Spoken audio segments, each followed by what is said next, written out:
যারা নিরামিষ পছন্দ করেন না তাদের জন্য এই রেসিপিটা অবশ্যই ভালো লাগবে। সেজন্য আমি প্রথমে আলু আর পটলগুলো সয়াবিন তেলে একটু লবণ আর হলুদ দিয়ে ভেজে নিয়েছি, আর ফেলন ডাল কাঁচামরিচ দিয়ে বেটে নিয়েছি।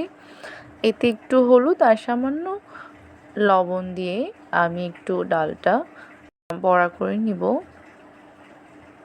তারপর ফোড়নের মধ্যে দিয়ে দিব শুকনো মরিচ, তেজপাতা আর মিষ্টি জিরে, আর দিব হলুদ গুঁড়া, মরিচ গুঁড়া, জিরে গুঁড়া, পরিমাণ মতো লবণ, সামান্য জল দিয়ে মশলাটা কষিয়ে নিয়ে তাতে ভেজে রাখা সবজিগুলি দিয়ে দিব, আর পরিমাণ মতো ঝোল দিয়ে ঝোলটা ফুটে আসলে ভেজে রাখা ডালের বড়াগুলো দিয়ে দিব, আর উপর থেকে দিয়ে দিব 1 চামচ গরম মশলা গুঁড়ো।